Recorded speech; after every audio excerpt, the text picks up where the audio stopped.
नमस्कार, मैं छत्तीसगढ़ अखबार के यूट्यूब चैनल इंडिया आजकल के स्टूडियो से सुनील कुमार। इंदौर में कल एक भयानक घटना हुई। एक घर से लगी हुई ईवी खड़ी थी कार, इलेक्ट्रिक कार। रात को लोग आमतौर पर चार्जिंग पे लगाते हैं। चार्जिंग पे लगी हुई थी कार में आग लग गई। अगल बगल में और स्कूटर मोटरसाइकिल खड़ी थी, वो भी जलने लगी। घर में आग लग गई। घर में 10 गैस सिलेंडर रखे थे एक घर में, उसमें से 2 गैस सिलेंडर फूट गए, उससे भी आग फैल गई। किसी तरीके से 8 गैस सिलेंडर फूटने से रह गए। 8 लोग घर के जल गए, एक गर्भवती महिला भी थी।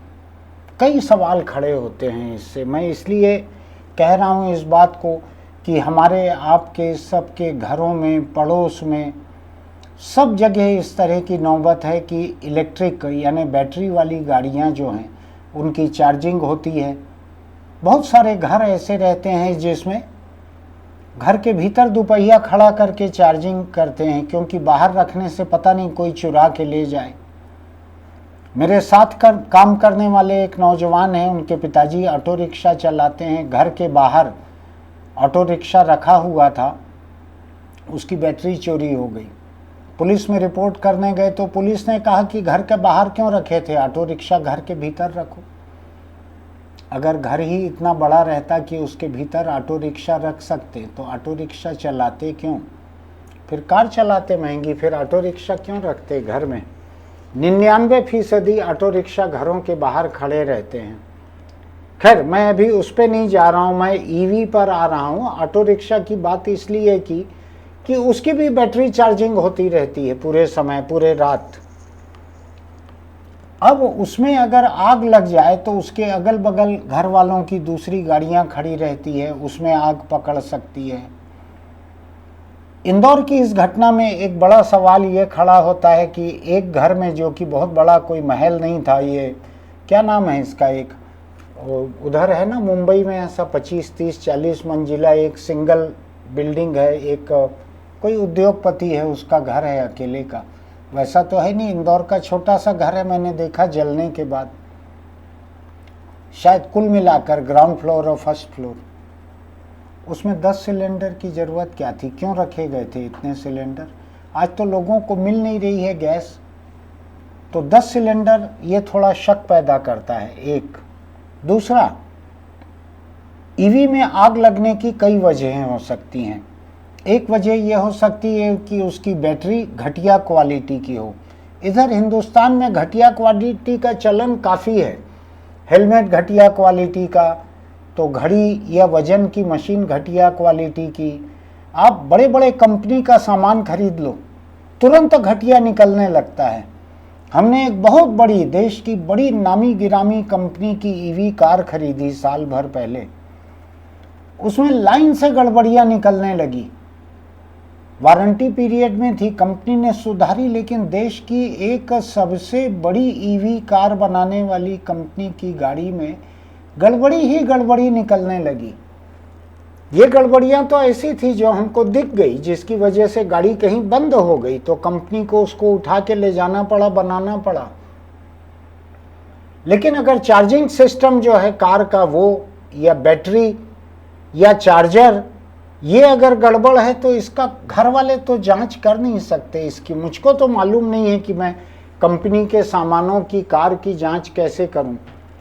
दूसरी तरफ कंपनियों को ये नहीं मालूम है कि जिस घर में वो चार्जर लगा रहे हैं, चार्जिंग स्टेशन लगा रहे हैं स्कूटर के लिए या कार के लिए, तिपहिया के लिए, वहाँ पर चार्जिंग की क्षमता है कि नहीं, वहाँ पर अर्थिंग ठीक से है कि नहीं। मैं आपसे कहता हूँ, हिंदुस्तान में 99% बिजली कनेक्शन ऐसे होंगे जिनमें अर्थिंग ठीक नहीं होगी, जिनमें जितना लोड सैंक्शनड है, जितनी क्षमता है बिजली कनेक्शन की, उससे ज़्यादा उपकरण चलते हैं, और ऊपर से चार्जिंग वाले गाड़ी खरीद लेते हैं लोग। तो ऐसे कई तरह की चीज़ें मिलजुल कर, चार्जर घटिया, बैटरी घटिया, चार्जिंग सिस्टम घटिया, घर का इलेक्ट्रिक कनेक्शन घटिया, अर्थिंग घटिया या है ही नहीं अर्थिंग कई जगह, ये कुल मिला के इतनी खतरनाक नौबत पैदा करती है कि ईवी गाड़ियां चार्ज होते होते जगह जगह जल रही हैं। और मैं ईवी गाड़ियों के पक्ष में हूँ। ये प्रदूषण पैदा नहीं करती, सीधा सीधा सड़क के ऊपर दूसरे तरह का होता होगा प्रदूषण। दूसरा, ये सड़क पर शोरगुल नहीं करती, बगल से निकल जाती हैं, पता नहीं चलता। तो मैं उसके पक्ष में हूँ ईवी गाड़ियों के। लेकिन अगर घर में चार्जिंग के दौरान गाड़ियां जल रही हैं, 8 लोग जिंदा जल गए इंदौर में एक परिवार के, तो इसका क्या किया जाए, इसका क्या इलाज है? क्या बिजली कनेक्शन देने वाले जो विद्युत मंडल हैं हर राज्य में, उनको ऐसे कनेक्शन की दोबारा जांच करनी चाहिए ठीक से? वहाँ पे भी सब गड़बड़ चलता है, जैसा म्यूनिसिपल में नक्शे पास करने का चलता है कि अवैध निर्माण हो जाता है, पूरा म्यूनिसिपल देखते रहता है। आप कंप्लेंट करते रहें तो भी कोई नहीं सुनता। बाद में कहते हैं बिल्डिंग 5 मंजिला बन गई, अब उसका कोई एक शब्द है यहाँ, कंपाउंडिंग, कि उसमें अवैध निर्माण को वैध करने का एक जुर्माना लगाने का प्रावधान है। उसमें सबकी दिलचस्पी रहती है। जो इंजीनियर आपसे अवैध निर्माण करवाते हैं उसकी भी दिलचस्पी रहती है, म्यूनिसिपल के इंजीनियर के भी दिलचस्पी रहती है, सबकी दिलचस्पी रहती है। लेकिन मैं उस पर भी नहीं जा रहा अभी। मैं आग पे टिके रहना चाहता हूँ। और बिजली के कनेक्शनों का भी यही हाल है। पूरे तरह से जो अवैध निर्माण है उनको भी धड़ल्ले से बिजली के कनेक्शन मिल जाते हैं। मकान को सर्टिफिकेट नहीं मिला है म्यूनिसिपल से, बिजली कनेक्शन मिल जाता है, उनको पैसा मिलता है बिजली कनेक्शन लगाने का, वैध अवैध दोनों तुरंत लगा देते हैं। दिल्ली में एक दूसरी आग लगी, मैं गैर ईवी वाली बात करता हूँ, ये बैटरी चार्जिंग नहीं। दिल्ली में एक दूसरी आग लगी, कल रात में आग लगी और फायर ब्रिगेड की जो गाड़ी पहुंची उसकी लिफ्ट नहीं खुल पाई, जाम हो गई थी। जो ऐसा एक क्रेन जैसा एक लिफ्ट ऊपर उठती है फायर ब्रिगेड की, दमकल गाड़ी से नहीं उठ पाई। दूसरी गाड़ी आने में दिल्ली शहर के भीतर 1.5 घंटा लग गया, 1.5 घंटा। और उस घर के भीतर जो लोग फंसे हुए थे, जिनको 1.5 घंटे पहले वो गाड़ी निकाल सकती थी, खराब हो जाने की वजह से नहीं निकाल पाई। 9 लोग जल गए उसमें जिंदा, दम घुटने से मर गए, जल गए, धुएं में मर गए, जैसा भी हो मर गए 9 लोग। 8 इधर 9 उधर, 17 लोग एक रात में 2 जगह इंदौर और दिल्ली में मरे। अब तीसरी घटना पे आता हूं मैं। मेरे शहर में, छत्तीसगढ़ की राजधानी रायपुर में, बिजली के ट्रांसफार्मरों का एक खुला गोदाम था, बहुत बड़ा मैदान था, उसमें शायद हजारों ट्रांसफार्मर पड़े हुए थे, बनने के लिए आए होंगे, खराब होंगे, जो भी होगा। उनमें तेल भी भरे रहता है ट्रांसफार्मरों में। उसमें अभी शायद साल भर पहले आग लगी थी। फायर ब्रिगेड का जो सब स्टेशन है वो 15-20 साल पहले से उससे 100 कदम की दूरी पर, 2 मिनट की दूरी पर बना हुआ है। औद्योगिक क्षेत्र राजधानी रायपुर का, वहाँ ढांचा बना हुआ है। पावर सब स्टेशन का 15 साल हो गए होंगे उसको कम से कम बना हुआ है। पावर सब स्टेशन चालू नहीं हो पाया। पहले दमकल म्यूनिसिपल देखती थी, तो म्यूनिसिपल से हटा के उसको पुलिस और होमगार्ड के मातहत किया गया कि वो शायद ज़्यादा अच्छे से देख सकेंगे दमकल का इंतजाम आग बुझाने का। आज हालत ये है कि हाई कोर्ट ने कल पूछा है राज्य सरकार से कि ये बतलाओ कि आग बुझाने की क्षमता विकसित करने के लिए, ढांचा विकसित करने के लिए क्या कर रहे हो?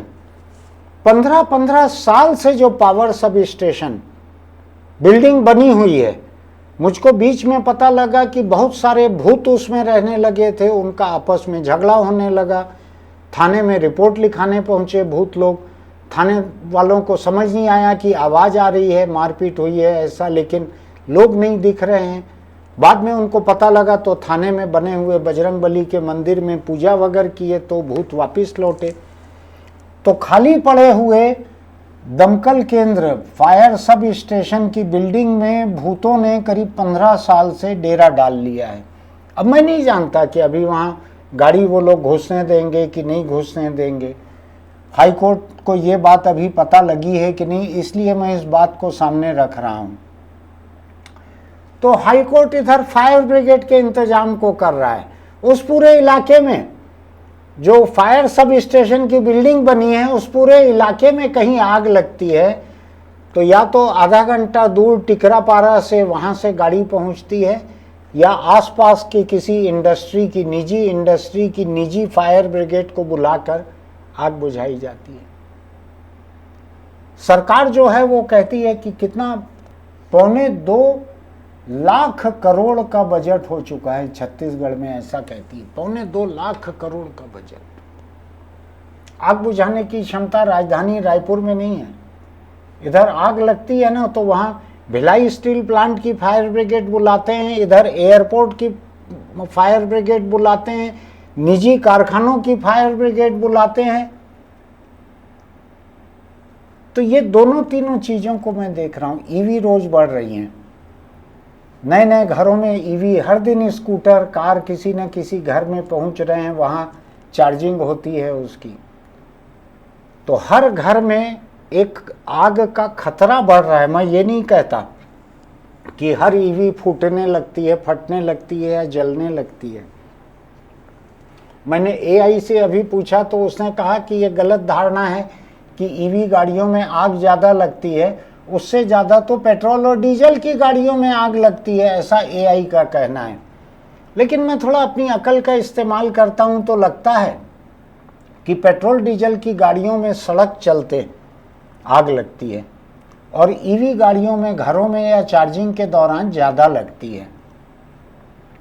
तो घरों में आग लगने का खतरा ईवी गाड़ियों से ज़्यादा है। अब आप इन दोनों तीनों चीज़ों को जोड़कर देखिए, क्या इंदौर के उस घर में, छोटे से घर में 10 सिलेंडर रखना जायज़ था जिसमें से 2 फूटे?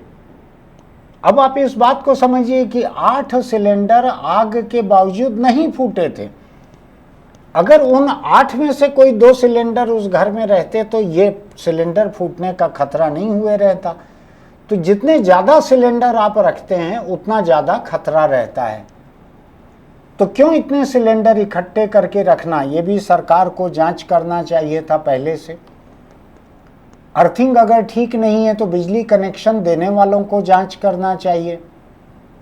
अगर अर्थिंग कनेक्शन ठीक नहीं है तो जो ईवी बेचने वाले लोग हैं उनको भी चार्जिंग स्टेशन लगाते हुए उनको भी जांच करना चाहिए।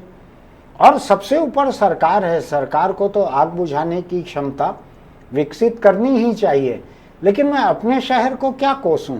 देश की राजधानी दिल्ली में अगर कल बीती रात एक फायर ब्रिगेड की लिफ्ट नहीं खुल पाई और उसके बाद दूसरी गाड़ी आने में 1.5 घंटा लग गया, ये दिल्ली का हाल है। देश की राजधानी में, शहर के बीचों बीच अगर फायर ब्रिगेड सेकेंड गाड़ी पहुंचने में, खबर लग चुकी थी कि आग लगी है, पहली गाड़ी जा चुकी है, तो चौकन्ना भी रह सकते थे, लेकिन 1.5 घंटा लगा दूसरी गाड़ी के जाने में। और मैं अपने शहर का देखता हूँ फायर सब स्टेशन का, कि पूरी रात वहाँ भूत बैठे रहते हैं। कई भूत वहाँ पे शराब पीते बैठे रहते हैं, कई भूत जुआ खेलते बैठे रहते हैं। पुलिस जाती होगी, नहीं दिखता होगा, पुलिस को भूत नहीं दिखते हैं। तो इन दोनों तीनों बातों को सोच लीजिएगा। घर आपका है, गाड़ी आपकी है, चार्जिंग आपकी है। आग लगे तो जो लोग जल सकते हैं, मर सकते हैं, वो आपके ही परिवार के लोग हैं। इसलिए अच्छी गाड़ी खरीदिए, अच्छा चार्जर खरीदिए। अभी चीनी माल खूब आने लगेगा, हिंदुस्तान ने एफडीआई खोल दिया है चीन के लिए, सावधान रहिएगा। और गाड़ी अच्छी लीजिए, बैटरी अच्छी लीजिए, चार्जर अच्छा लीजिए, घर का बिजली का कनेक्शन अच्छा रखिए, अर्थिंग ठीक रखिए, घर के बिजली कनेक्शन का लोड मंजूर करवा के रखिए। जितनी चीज़ें आपके यहाँ लगी है, लोग लाते हैं एसी ला के लगा देते हैं, उनके बिजली कनेक्शन की उतनी क्षमता नहीं रहती, कमज़ोर तार लगे रहते हैं, उससे एसी लगाने वाला उसी तार से चालू करके चले जाता है। बाद में आप अपनी, खैर मैं गाली देना नहीं चाहता यहाँ पे। तो ईवी बढ़ते चलना है। हर दिन मेरे शहर में सैकड़ों ईवी गाड़ियाँ बिक रही हैं। ये खतरा सैकड़ों नए घरों तक पहुँच रहा है। बहुत सावधान रहिए। और सरकार को भी सावधान रहना चाहिए। जो दिल्ली में हुआ है, जो इंदौर में हुआ है, इंदौर अब देश देश का एक बड़ा कमर्शियल शहर माना जाता है और मध्य प्रदेश की तो बाजार की राजधानी ही है इंदौर। वहाँ शहर के बीच में अगर इस तरह से आग लगी, इतनी तबाही हो गई, 8 लोग मर गए, कहाँ कहाँ गड़बड़ी थी, इसकी जांच होनी चाहिए। आप अपने स्तर पे जांच कीजिए, बिजली वालों को बुला के अपने कनेक्शन की जांच करवाइए और गैर जरूरी सिलेंडर घर में भरकर मत रखिए। सरकार ने 2 सिलेंडर का नियम बनाया है, उतना बहुत है। फिर मिलेंगे। आपको लगता है कि मैंने कोई काम की बात की है तो हमारे इस YouTube वीडियो को आप अपने दोस्तों तक बढ़ाइएगा। हो सकता है किसी को इससे कोई बात समझ में आए और वो किसी हादसे से बचे। कमेंट बॉक्स में लिखिएगा कि इस बारे में आपका क्या कहना है और मैंने कोई बड़ी बात छोड़ तो नहीं दी है इस मामले में। चलते चलते एक छोटी सी सलाह, चूंकि इतना गाड़ी ईवी ये सब की बात हो रही है, आप दोपहियों को अगर चलाएं या दोपहिए पर बैठें, हेलमेट लगा कर ही रखिए। किसी हादसे की हालत में सिर पर चोट सबसे पहले लगती है और सिर पूरे बदन का सबसे नाजुक हिस्सा रहता है। आप मर जाएं अगर सड़क हादसे में तो सस्ता रहेगा, लेकिन अगर आपको ब्रेन हेमरेज वगैरह की वजह से बदन का एक हिस्सा काम करना बंद कर दे बाकी पूरी जिंदगी, तो बहुत बुरा हाल रहेगा वो। आप अंदाज नहीं लगा सकते कि ज़िंदगी कैसी रहेगी। इसलिए ऐसी नौबत से बचने के लिए, उसका खतरा कम करने के लिए हेलमेट लगा कर ही दोपहिए पर बैठें। फिर मिलेंगे।